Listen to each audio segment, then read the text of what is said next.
Welcome to Who Yelling Now? Season 4, Episode 2, titled, Who Owns the Story After the Body is Missing? Copyright Mackenzie. There is a strange moment that happens when someone goes missing. Not just when they die. Missing creates the same silence. And in that silence, people begin speaking for them. It usually starts with common, gentle phrases we are used to hearing, such as, "She would have wanted peace. He wouldn't have liked conflict. They never meant it that way." These sentences sound respectful, but they carry power. Because once someone is missing, intention becomes transferable. We start deciding what they believed, what they wanted, what they would approve of. And most of the time, no one questions it. Because questioning it feels wrong.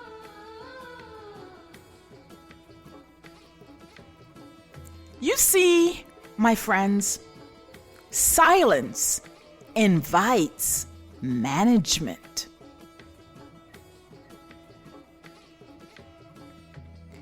I once watched a family gathering after a beloved family member had disappeared. They were not crying, just organizing. Papers on the table, photos spread out, messages reread.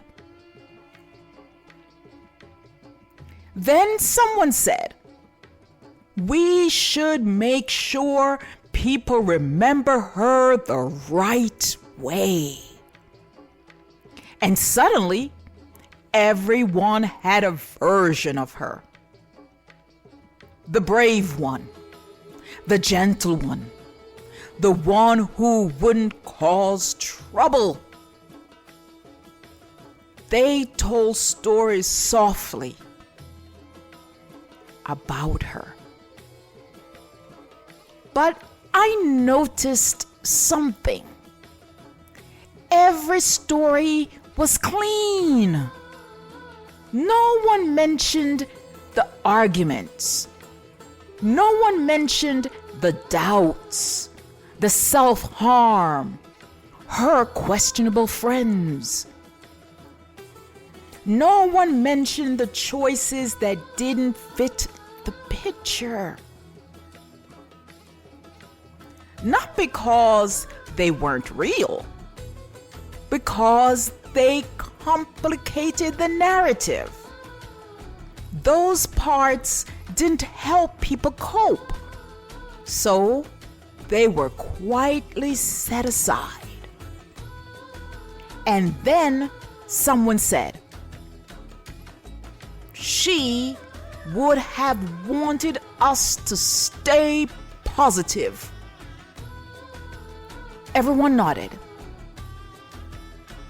And just like that, a person became a story. Missing doesn't erase. Missing edits. Here is a story for you I call Margaret, Where Are You? Margaret was 34 years old and difficult to love. Not dramatic, not cruel for fun, just sharp. She spoke with edges. Margaret had a son, Justin, now in college. A boy she reminded constantly that he was no good, just like his father. Not because she hated him, because pain had taught her that hope disappoints faster than anger. So, she stayed ahead of it. She criticized first. She wounded first. She protected herself by pushing everyone away. Pain lived inside her like pressure. And every day it burst outward in as many directions as sunlight could reach. The family cringed when they heard Margaret was coming to visit. She visited once each week for family dinner like clockwork. They, in turn, never visited Margaret. You could feel the tension before she even arrived. Conversations shortened, smiles tightened. Margaret never meant to ruin things, but she did. She complained about everything. Nothing was ever right. Someone was always wrong. After she left, the house always felt lighter and then quieter, as if she either took the truth with her or left it behind. The family loved her, but loving Margaret required endurance. One week, she did not attend the family dinner. The house was quiet. Too quiet. No calls, no messages, no complaints. At first, it felt like relief. Then it felt strange. Then it felt wrong. They tried calling Margaret, straight to voicemail. They waited and called again. Nothing. By the next day, worry crept in. By the following week, panic arrived. Hospitals, friends, workplace were all contacted. No one had seen her. The police were notified. Flyers went up. Margaret's face stared from street corners everywhere. But something else had begun. It had truly already begun. When people asked about her, the family hesitated. Their response was like, she was strong. She loved her son more than anything, someone else added. She just had a hard life. All true, but not all of it. Her story was being edited. The sharpness of her disappeared first. Then the daily cruelty softened into tough love. The arguments became stress. The tension became misunderstood. Within weeks, Margaret was no longer difficult. She was just misunderstood. By the second month, Margaret became the dear one. She was such a caring person. She always tried her best. She was a good mother. Stories of kindness surfaced.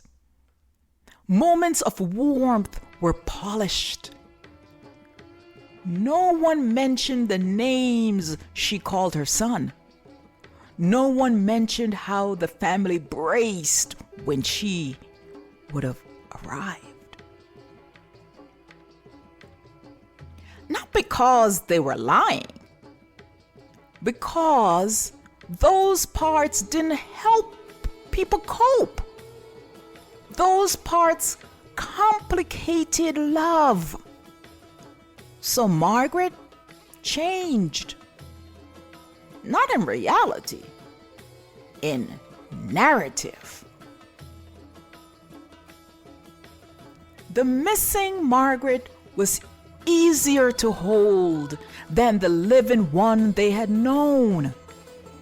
And the longer she stayed missing, the more perfect she became. If Margaret walked back through the door after 2 months, no one would recognize the woman they were describing. They had replaced her. Margaret didn't just go missing. Her story was taken over.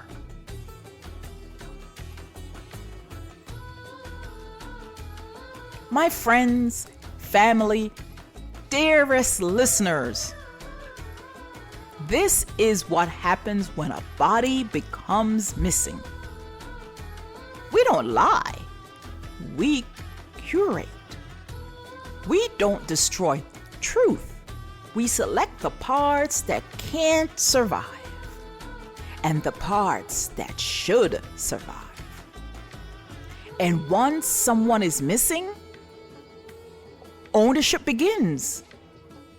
First, legally. Estates step in. Authorities manage records. Institutions control what's released. Then, culturally, families shape legacies. Communities repeat safe versions. Platforms circulate what feels manageable. And slowly, a life becomes something usable. Complexity is reduced.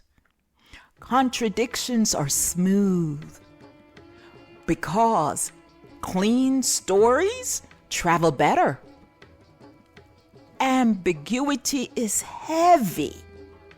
And heavy things don't circulate well. Ownership begins where the voice ends. My dearest ones, here is a poem I call Missing. I'm missing because I'm missing. I'm missing in my everyday life, just drifting. In my loved one's screams that sound like care, but echo relief when I'm not there. In my enemy's dreams, I'm softer, small, a quieter version they can recall. I'm missing 'Cause even when I show up, they see her, not me. They're polished up. They choose the story easy to hold, the version of me already sold. I'm missing in rooms I'm standing in, missing while breathing, erased within. They take my fire and call it peace, turn my truth into something neat. So leave and allow them to have what they deserve. The edited me when blunted nerves. 'Cause the real me screams where nobody hears, missing in life while they keep my years.